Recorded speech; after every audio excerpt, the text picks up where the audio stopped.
Sometimes the best stories in golf aren't found on tour. You'll find them at the back of the range. And here's your host, Ben Adelberg.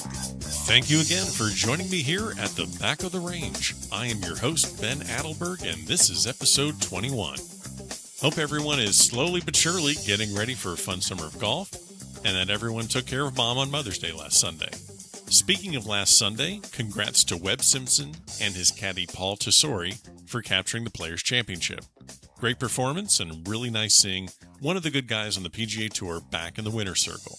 Congrats to Mark Dull for winning the 2018 Florida State Mid-Amateur Championship this weekend. Mark made it through qualifying in some tough matches against Chip Brook and TJ Shewart to reach the final. In fact, Mark and Chip are getting ready to team up and head back over to the U.S. Four-Ball Championship next week. Good luck to them. What do Mark, Chip, and TJ all have in common? Well, when they aren't playing amazing golf, they all found time to join me here at the back of the range. Remember, all of the episodes are available at our website, thebackoftherange.com. Don't forget, we are on Instagram. Check us out, The Back of the Range Podcast. If you follow us already, you saw the big announcement we made last Friday letting you know about our very special guest for episode 22. Steve Burkowski, yes, Burko, is making an appearance here. We had a great conversation about the upcoming NCAA championships in Stillwater, Oklahoma, and we discussed the many hats that he wears at the Golf Channel. He really is a great supporter of what we're trying to do around here, and that episode will post on Wednesday, May 23rd, so stay tuned for that. That brings us to this week's guest. For most of you that have been listening to the podcast, you've heard some great interviews with great amateurs, college players, and college coaches. But this week we're going to do something a little different. Our guest this week is Tom Lawrence.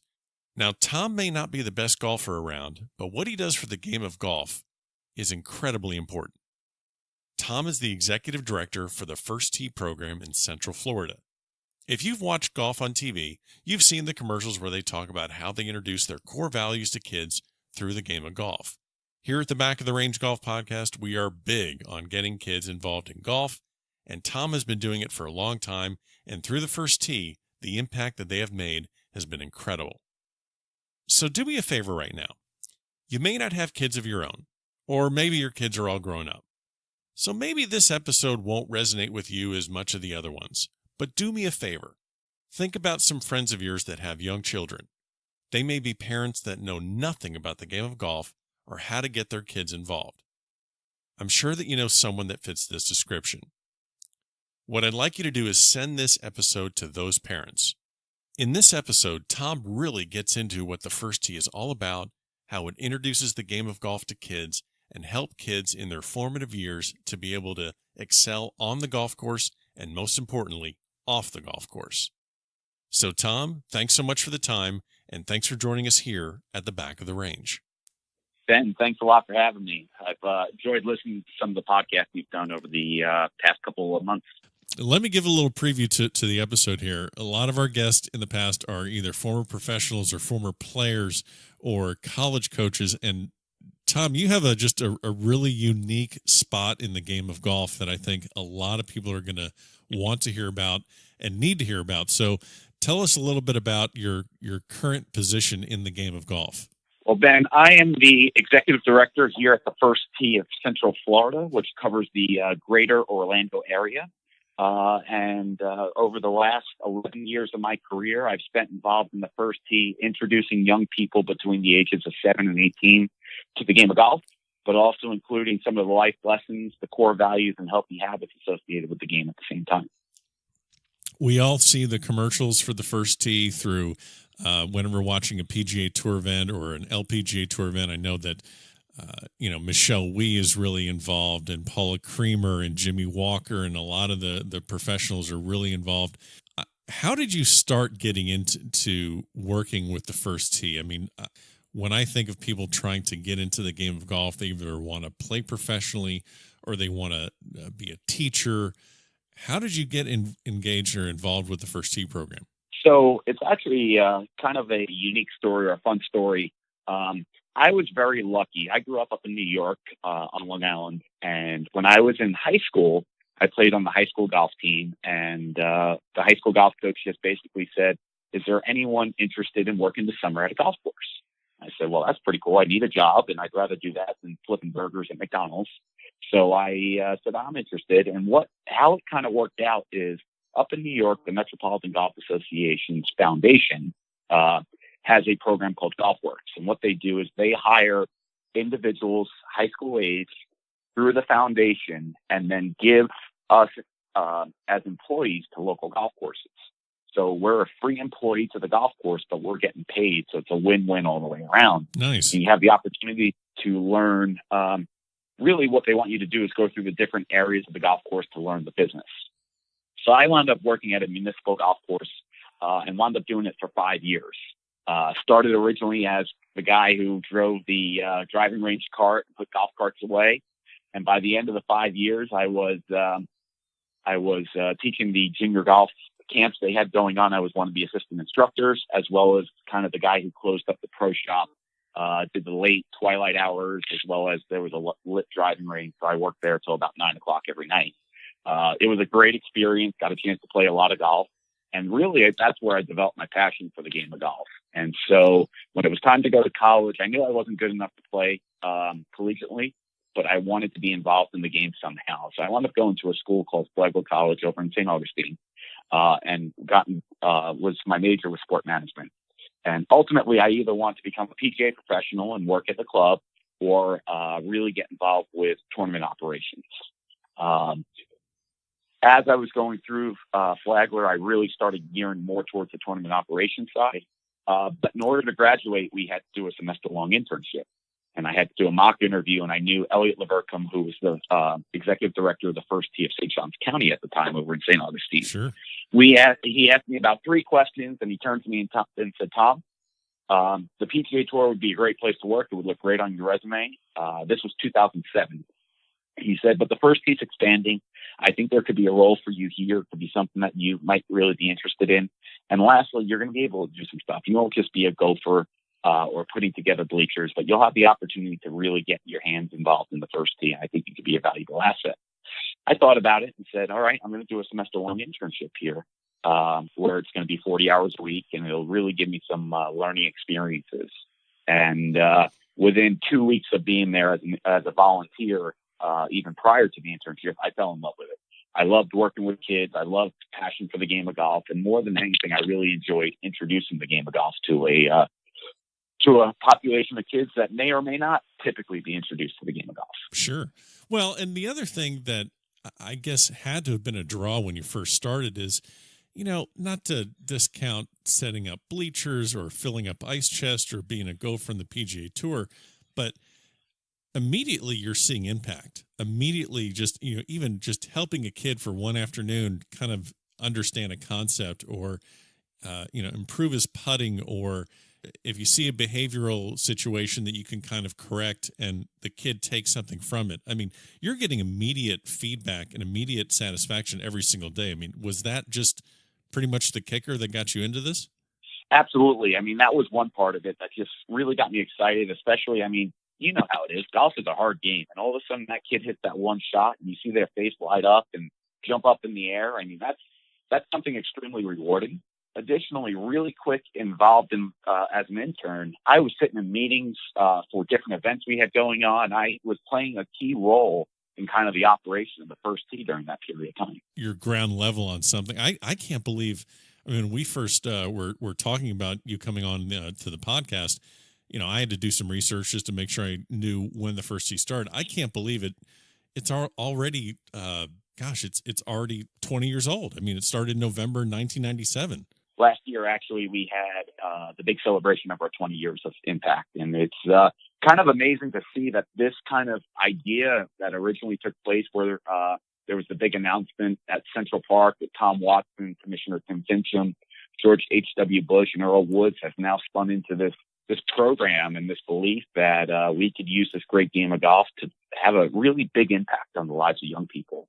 And it's far-reaching, far beyond, I think, what anyone ever thought. Yeah, and we're going to get into some of the great things that the First Tee does. I know they have their huge tournament for the Champions Tour out at Pebble Beach. I know you have a couple stories from there, and obviously you've moved from North Florida, where Flagler college, St. Augustine. You were there. Now you're in Orlando. I definitely want to get into that story about your first day on the job, which is just amazing. But let me ask you this question. There's the first tee, which seems to be open for the public, and then there's the maybe the junior golf camps at a private country club, or maybe like an IMG Academy, which is even more exclusive.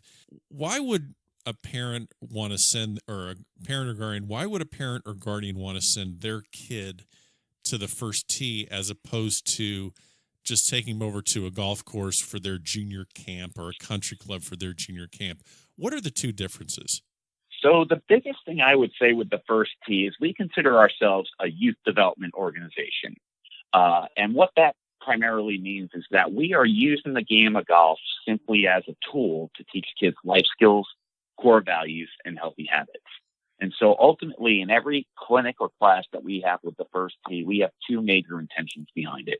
We have the golf side, where we're working on developing the skill set to be able to play the game of golf, a game that young people could play for a lifetime, as well as teaching the rules of golf and the etiquette behind the game. As well as we have this written curriculum that kids go through that's written by PhDs in the field of youth development through sport and youth kinesiology that basically uses research-proven methods to introduce core values like honesty, integrity, perseverance, values that are inherent to the game of golf, life skills such as interpersonal communication, meeting and greeting, self-management skills, goal setting, resilience skills, as well as healthy habits that tie in with not just the physical aspect, but the emotional and social aspect that the game of golf brings as well. In many ways, if you're looking to play a highly competitive golf schedule, we're not the end-all, be-all, I will say. Okay. However, can be a very important component to the development of a young person. Because as you know, it is a percentage of 1% of people that make it to the PGA or Lpga tour. So if we can provide young people with a skill set that they can use the game of golf to reach their wildest dreams and goals, that's where the first tee is going to have a profound impact on the lives of some young people. Do you find a lot of that there's some kids that come to the first tee for the social and for learning the social skills, but then maybe they're getting other specialized golf instruction elsewhere? Absolutely. Okay. Here at the chapter I'm currently at here in Central Florida, what we find is that type of demographic or population of young people, the parents love the first tee for two reasons. One is because of the values that we're teaching and really reinforcing throughout the lessons they're in. But two, because as they progress and get older, we have some phenomenal participant opportunities that young people could take advantage of that the first tee covers the cost behind. And so there's the way we like to think about it is that the first tee is a complement for those young people that want to be able to propel themselves into other areas. Okay, so because I would imagine this episode is really going to be important for parents and for kids to really understand what the first tee does. So the first tee is not like parents shouldn't think of, well, either I send my kids to the first tee or I don't send my kids to the first tee. I put them over in this camper. It's not a sole solution. It could be a supplement. It could be the sole solution, but it could be a supplement. It could be whatever they want it to be, right? And I will say, yes, you are correct. And I will also say that each chapter in the first tee, there's 160 chapters around the United States, may operate a little bit differently. But a lot of times the curriculum we're delivering is the same. But a lot of times maybe your coach in the first tee would then also become your private golf instruction coach if that's the avenue you want to take. Okay, great. All right. Yeah, I think it's great just to highlight all the things that the first tee does offer so that we can for people listening, they know exactly what's. And the website, we're going to put the link to the first tee. We're going to put the link in the show notes of this episode. That way people can learn and get more information about it. So you're in the North Florida location and you're working your way up. You were the executive director in 2009 for St. Johns County. Tell me about when the opportunity became apparent that you had an opportunity to move to Central Florida. How did that opportunity present itself to you? So I was actually working at the first tee of St. Johns County. And if you're kind of familiar with Northeast Florida. There's Jacksonville, which is the major city over in that area. And then St. Johns County is the suburban county that's just south of Jacksonville. And at the time, there was the first T of Jacksonville and the first T of St. Johns County. And each first T chapter is its own independent organization. So we're almost like a franchisee of the first T brand. So we have to fundraise in the communities that we're in. We also deliver the programs to meet the demographic of the communities that we're in.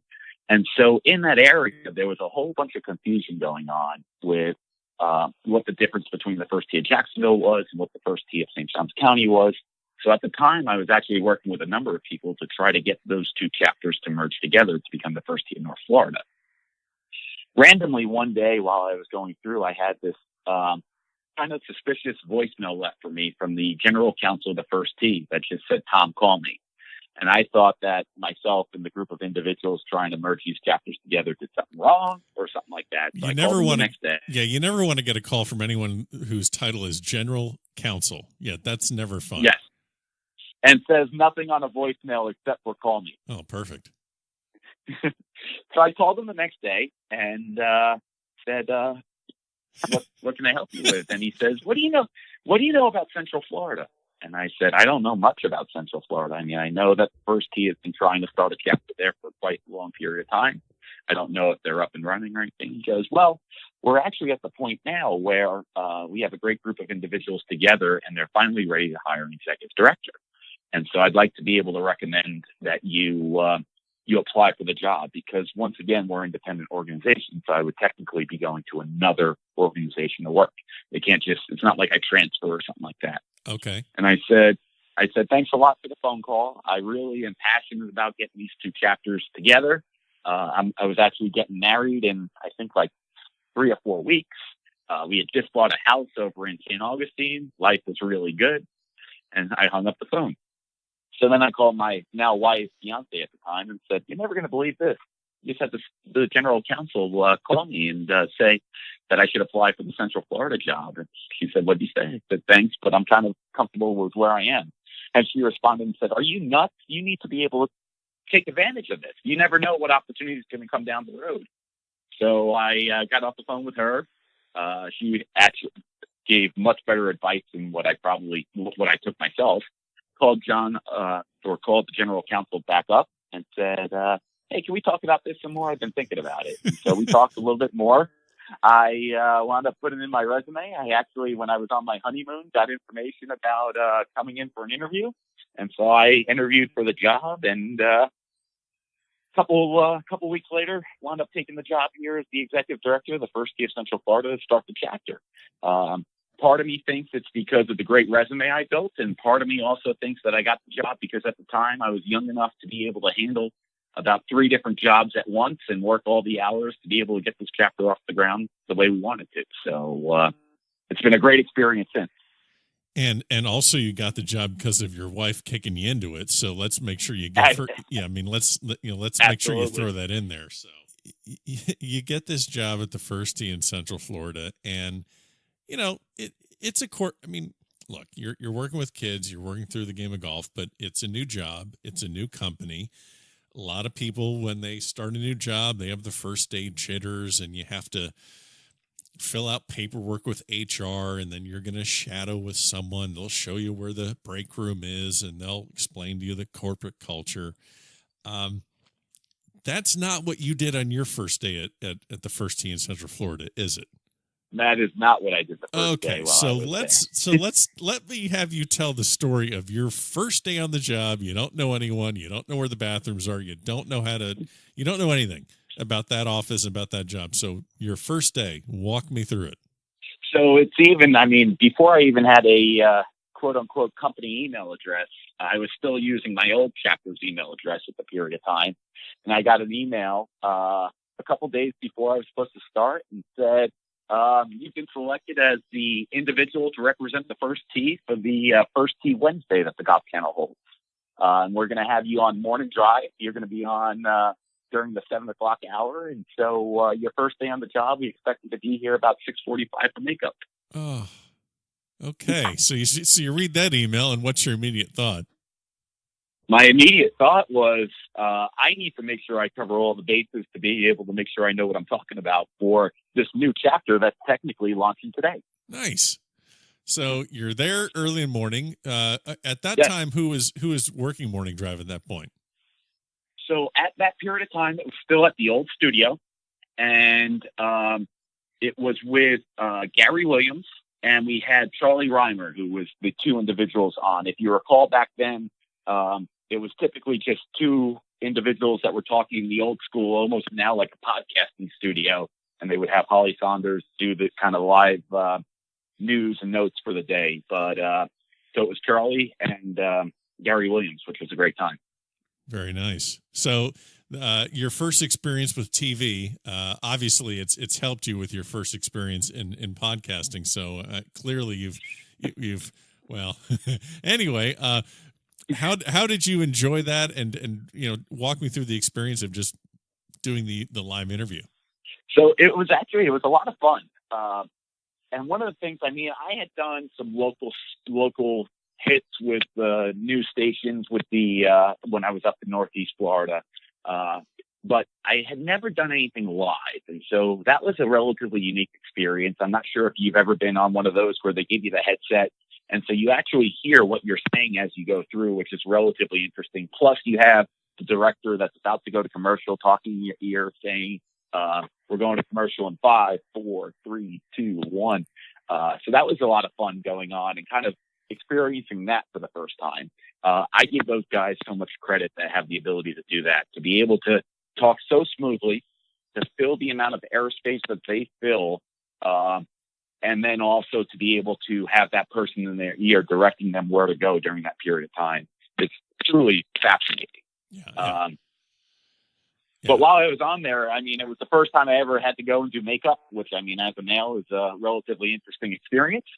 It was also the first time that I really got a chance to see kind of Golf Channel Studios, which is, if you've ever had the opportunity to be there, it's a fascinating place. And they've actually done some renovations to the building since that really make it, for the people that work there, a really unique place to work.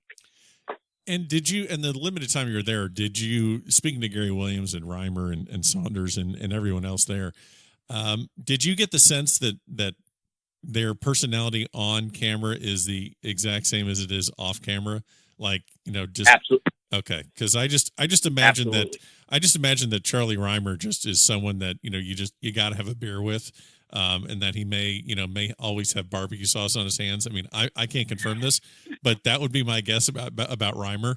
Oh, absolutely. And we actually had his son, Charlie Duke, who was a volunteer intern for us during his summer in between. I think it was in between his junior and senior year of high school.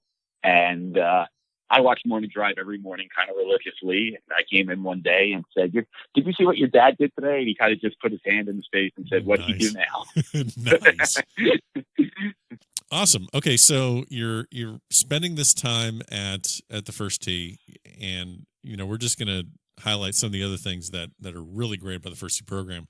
So the Champions Tour, with the tournament that the Champions Tour supports the First Tee with, they have, what better place than Pebble Beach? So this tournament brings kids from all over the country and all different First Tee chapters, and they get paired up with a Champions Tour player. You've been at this event, is that correct? Yes, I have. I believe the year was 2009 when I was out there for the event. And can you further explain just how that tournament is set up, how the kids get selected to play in it? And did you caddy for a representative of your First Tee chapter? Is that how that worked? Yes. So to kind of start with how the kids get selected and how they get a chance to play in it, it's now called the Pure Insurance Open to benefit the First Tee, but it's also had the names of the Walmart First Tee Open and the Nature Valley First Tee Open as well. Sure. Basically, every year, the First Tee has anywhere from 5 to now it's like 12 participant opportunities that kids that meet certain minimum requirements are eligible to apply for. We have a Life Skills and Leadership Academy. We have it's called a Player Advanced Academy for kids looking to play collegiate golf and help them along the process. We have a Scholars Program. There's a lot of different great opportunities for young people to be involved with, whether they're highly competitive golfers, which obviously this Pebble Beach event is for those, or ones that just want to be able to use golf to propel themselves into great futures, like the Life Skills and Leadership Academy. But all these participant opportunities, the young people have to fill out these applications, which are much like college applications. Okay. In there, they're answering questions on the impact the first tee has had, how they're utilizing some of these life skills and core values on, and more importantly, off the golf course. They're having to get letters of recommendation from people that work at their first tee chapters as well as other areas as well. And for the Pure Insurance Open, they have to have minimal requirements. I believe for the boys, it has to be a better than a 6 handicap. For girls, it's better than an 8. They're including golf resumes with results that they have in competitive tournaments. For the Pure Insurance Open, they now have to have an interview with both staff as well as board members of their local first tee chapter. So the kids that are being selected for this not only are great golfers, but they're great kids at the same period of time.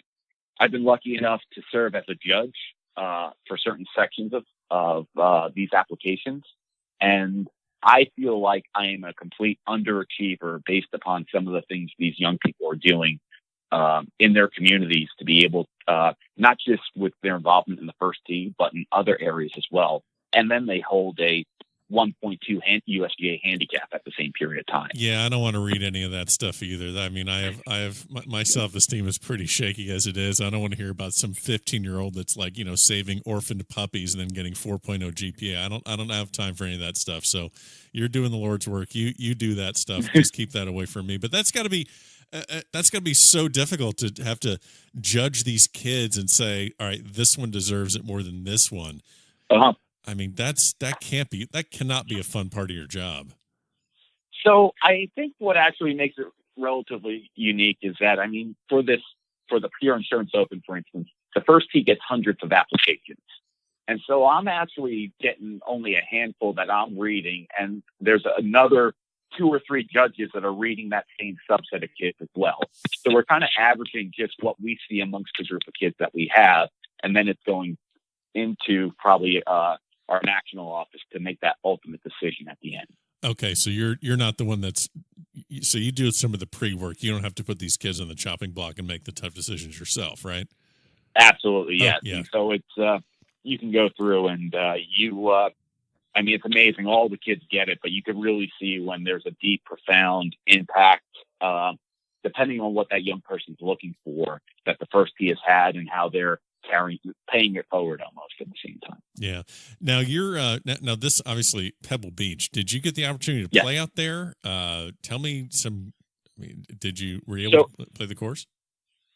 So I actually did not. So how it worked actually when my participant was selected in 2009 was the participant got selected, as well as they had the opportunity to have all expenses paid for for a chaperone. Most of the time it was a parent, but the participant at my chapter who was selected had 3 siblings, and at the time Dad was going to back to school. So it was a very chaotic time, and so Dad being at school, Mom taking care of the other siblings, they asked if I would go as the chaperone / caddy.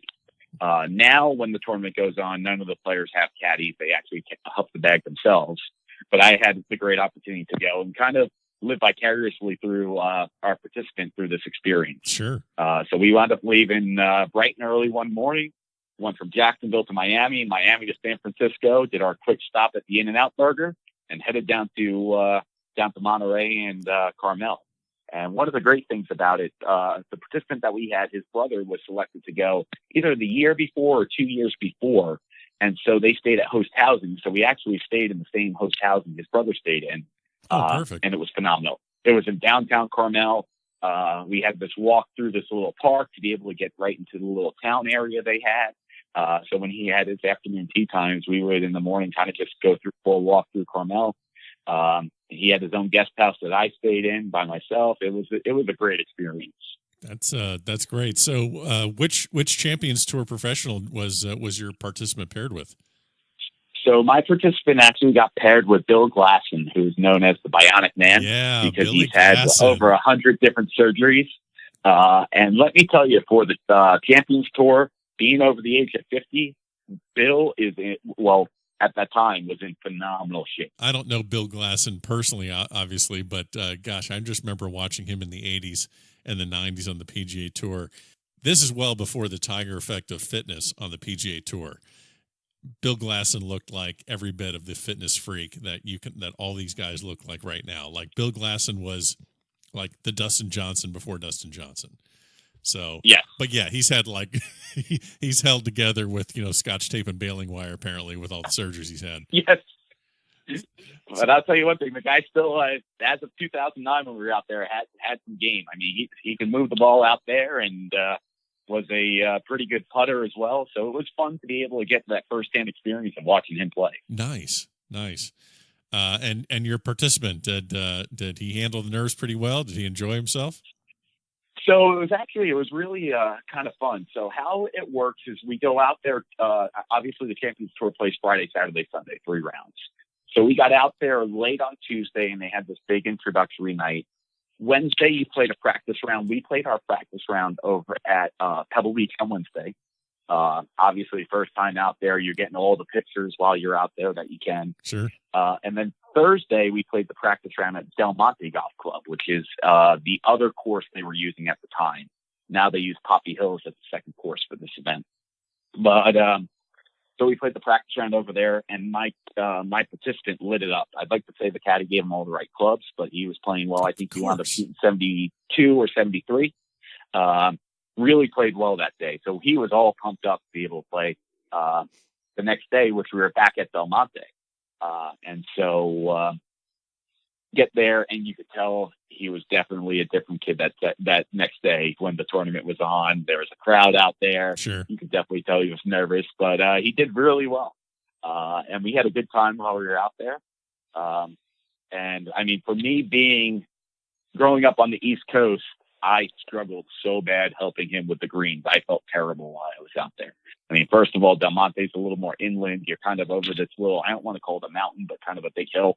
They tell you everything breaks away from the hill but towards the water, but we're on the other side of the hill. So I had no idea where anything breaks while we're out there. Yeah.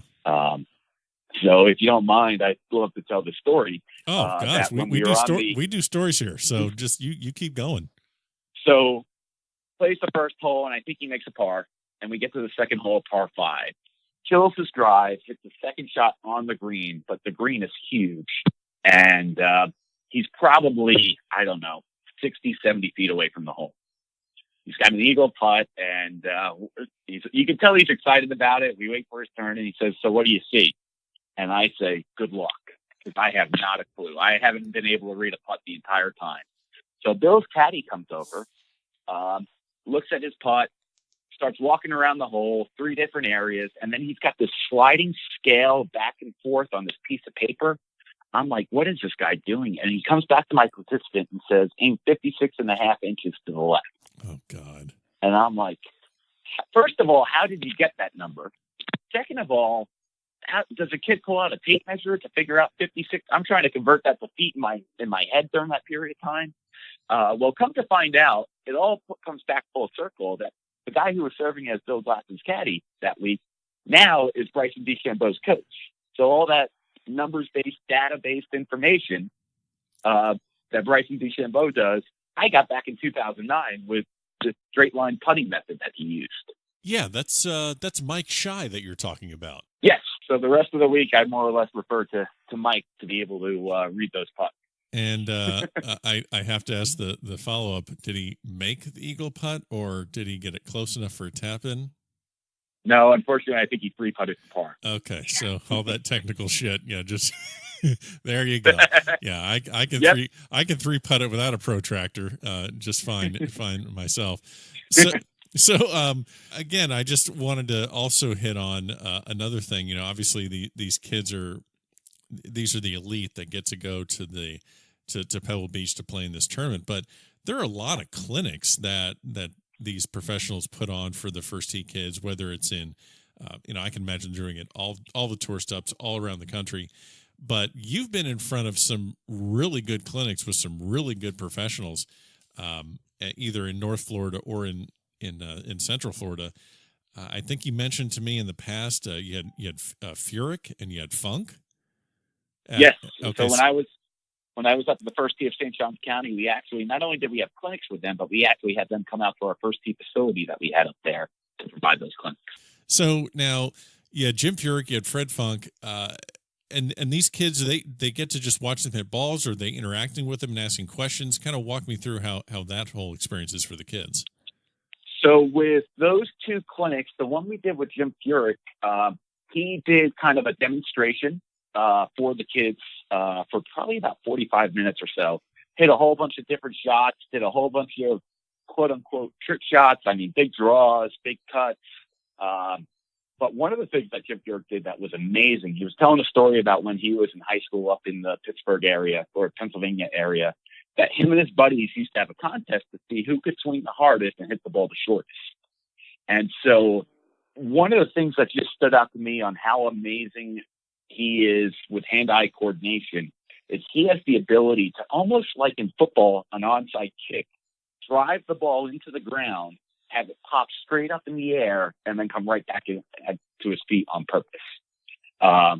So, I mean, the kids just go nuts when they have the ability to see that, because not only are they watching the guy who wound up the next year going on to win the FedEx Cup, sure, but at the same time have the chance to see him do all these like really unique shots that you pretty much don't get a chance to see.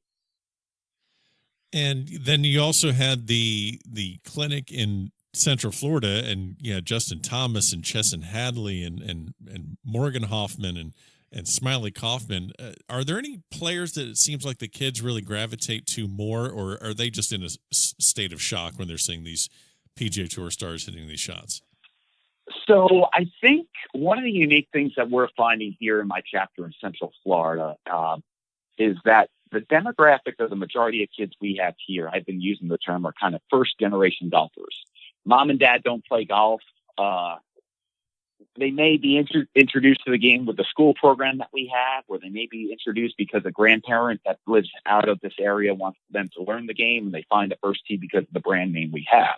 Sure. So when we have these clinics, a lot of times the kids have no idea who these players are. But one of the great things about all the players you just mentioned are not only are they great golfers, but they're phenomenal guys, and they really do a good job of relating to the kids. So the kids are coming out to see this pro golfer. They don't realize that at the time Justin Thomas is about to become, this was 3 or 4 years ago, is going to become one of the best players in the world. And they don't realize that Russell Henley 2 weeks later is going to win over at the Shell Houston Open.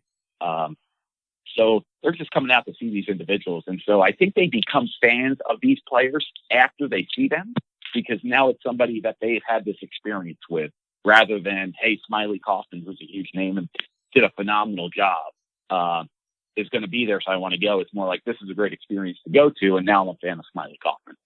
Well, the other thing, too, is these pros are not the guys in their, nothing against them, but they're not guys in their 40s that they can't relate to. I mean, Smiley and Henley and all, I mean, they look like they're in their early 20s as it is, and probably, the kid's going to relate to them even more. Oh, yes, absolutely. And I mean, the really fun thing about it was this year, Smiley Kaufman did our clinic over at the Arnold Palmer Invitational. I mean, Smiley's been struggling this year, but he had a phenomenal attitude, and the kids were asking some questions of him. And so they were saying, how do you be able to keep a good attitude when you were struggling on the golf course as a kid? And he was talking about how his mom had this deal with him that if he had a good attitude on the course, he would get a bag of Skittles afterwards. And I mean, it was just really cool to see like the human side of Smiley and talk about the experience growing up. Well, I got to hit on this story. So you told me this before we started recording before we started recording. You're highlighting all these positive things about the First Tee program, and a lot of it's about intelligence and integrity and good decision making. And I think you know where I'm going with this, because you told me a story. I do. You told me a story that clearly exhibits bad decision making and just the wrong thing to do. When someone gives you an opportunity in life, you got to take it, and you didn't take this opportunity. So I can't believe we're going to record this. I know it's going to, haunt you for years, but I'd like you to tell the story to all of our listeners of how you turned down the opportunity to play Augusta National. So I think I need to kind of preface this and say that we at the first tee talk about honesty and integrity, and I think this was probably in the long run a better decision. But yes, it is one that I do enjoy kind of telling to an extent. So with the first tee, all of the kids that are involved in our programs are subsidized. And then we also, every chapter maintains a policy that no child is ever turned away for an inability to pay. So if you could think about what it costs to be able to get a golf lesson, well, we deliver here in Central Florida 10-week programs that only cost participants $50 to do all 10 weeks total. And then we also provide full financial assistance to over 25% of those participants. So we need to be able to fundraise in a variety of different ways to be able to ensure that we have the funds to be able to deliver these programs. So when I first started here at the First Tee of Central Florida, I wasn't even on the job for 6 months at that period of time. We said, let's put together, we had some really good connections for a couple things. Let's put together an online auction that benefits the First Tee of Central Florida. So at the time, we partnered with eBay, and we got 5 really unique experiences to be able to auction off on eBay, and eBay helped us promote it as we went there. We had a stay and play over at Arnold Palmer's Bay Hill Club and Lodge. Nice. We had at the time Doc Rivers, who has roots here in Central Florida, was the head coach over at the Boston Celtics, and he had this ultimate Doc experience where you went to a Red Sox game during the day. You then ate a pregame meal with Doc, and then you had courtside seats over at a Boston Celtics game that night, which was a really cool experience. We had a round of golf with Ken Griffey Jr., and then we had a package with the Annika Academy at the time, where you would stay and play with Annika. And then lastly, we had a Golf Channel studio tour and lunch with Nick Murray, who was with the Golf Channel at the time, and Charlie Brown. So we wound up doing this auction. The auction finalizes. I send out all the information to the people. This is how you redeem. This is how you pay. Well, the person who won the Golf Channel studio tour immediately pays and says, we'll be in contact to set up the studio tour date. So a couple days later, after the guy wins, he sends me an email, and it says, how about you, Win, and Charlie come to Augusta the afternoon of April 29th, and we'll play at Augusta National April 30th. Just a thought. And so I get this email, and I'm like, I don't know why it didn't register in my head, but I'm like, the tournament's just over. There's no way that this guy's inviting me to go ahead and play over at Augusta National. So I kind of let it go by, and about a week and a half later, I get the same email, this time bolded in yellow, and it says, any thoughts on this? So I wind up pulling the guy's name, and his name is listed as a member from Augusta National that was back in the 1997 USA Today release of who were members at Augusta National. So I'm thinking about this, and first of all, I wasn't the one who arranged the Golf Channel studio tour. It was one of the board members that we had. Sure. And then I was also saying, I'm brand new at this job. If somebody finds out that I kind of utilize this to propel myself to Augusta, I don't know how long I will be in this career. So I wound up talking, and I said, also, if this guy's a member at Augusta National, I want to make sure that whoever we send up there is not only a good representation of the First Tee, but has the opportunity to maybe leverage that into whether it be donations or unique experiences and things like that. Yeah, I never got that. I never got that call, by the way. You never called me. I just wanted to go on the record, but go ahead. All right. So after talking to a couple of the board members, I wound up forfeiting my spot and having another board member join Win and Charlie to be able to go and enjoy that experience. Mm-hmm. So I'm hoping that good karma comes around, and one day I get this phone call where I can take advantage of it. There it is. Okay. So but really what you're doing, it's not that you made a bad decision at the time. You made a calculated good decision at the time to kind of set things in motion where you can take advantage of it in a proper way. Absolutely. And I also think as a new employee at the time, I earned a lot of brownie points and kudos with my trust among the board of directors for taking this stand. All right, so I will change my tack and my intro of this question. You made a calculated career choice by doing this, so I give you credit for that. So smart move there. So with working at the First Tee in Central Florida, obviously that's the Orlando area. You've already mentioned the Arnold Palmer Invitational. you have to have a good Arnold Palmer story for me. So tell me about the time you met him. We're extremely blessed with what Mr. Palmer did here in Central Florida. Mr. Palmer, prior to his passing, became a trustee of the First Tee. And with that, he made a $1 million commitment to the First Tee, both nationally as well as splitting some of that gift with the First Tee of Pittsburgh, as well as the First Tee here in Central Florida. And in all reality, his gift really propelled this chapter to get started and to get off the ground. And so we're extremely indebted to both him and the rest of his family. And so the year our chapter started was the same year that the PNC Father-Son Challenge relaunched. And if you recall, there was a couple of year gap between there, and it was between Mr. Palmer saying we need this event in IMG that they decided that they were going to relaunch it here in Central Florida over at the Ritz-Carlton Golf Club. Yep. And so we were lucky enough to, prior to that event, hold a clinic. And so I was out there the day before the clinic, kind of going through the logistics with the team that was out there.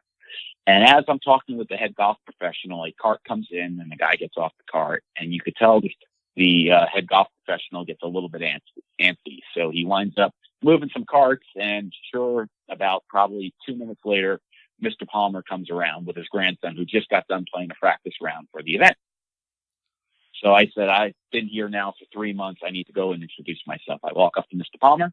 I said, Mr. Palmer, my name's Tom Lawrence. I'm the executive director of the First Tee of Central Florida. It's a pleasure to meet you. I really want to thank you for everything you've done for our chapter to get it up and off the ground. He shakes my hand, looks at me, says, son, it's a pleasure to meet you. I just want you to know I gave you a lot of money. Make sure you take really good care of that. So he then walks away, proceeds to hop in the car, and drive off. And I'm like, that's interesting. Well, about 3 or 4 minutes later, the car he was in whips back around. His grandson pops out and says, my grandfather can't find his watch. My grandfather can't find his watch. So I walked through a couple of the golf carts, and I wound up finding the watch, handing it to him. So I think it was well worth the donation in exchange for the watch, finding the watch that he had. Right? So we have a little section here on the Back of the Range Golf podcast called the Quick Bucket. These are just quick questions that we ask some of our guests, a lot of our guests. Standard one we always ask: Tiger Woods, Jack Nicklaus. We have Jack's 86th victory at the Masters, and Tiger, if he wins another Masters, that would be his 5th. Any thoughts on which of those victories would be the most substantial? Well, I have to think, just because I would say I'm a product of the Tiger boom, I have to say that Tiger winning again, winning his 5th green jacket would be more substantial, just because of everything he's gone through during that period of time. I mean, what Jack did in '86, you can't take away, but I think just in the time and age that we're in right now with social media, I think if Tiger would win a 5th green jacket, the game of golf would just explode. Okay, good answer. If you had to hand over the chapter of the First Tee for 1 week to any PGA Tour or LPGA Tour player, who would it be? You're going to go away for a week vacation. Who's going to take over for you? Well, the easy answer, I think, would be Scott Langley, as he was an alumni of the First Tee. He's currently on the web.com tour, but he's been kind of a product through there. But quite honestly, one of the things, I mean, being able to spend some time around these tour players, they are all, on my side specifically, the PGA Tour, but I know with the LPGA Tour as well, they're all such great individuals. So I think any of them would do a phenomenal job being these positive role models to the young people involved in their chapter. Kind of took the easy way out on that one, but I definitely think that there's all of them. I guess if I could add one more, I think I've been unbelievably impressed with Sam Saunders.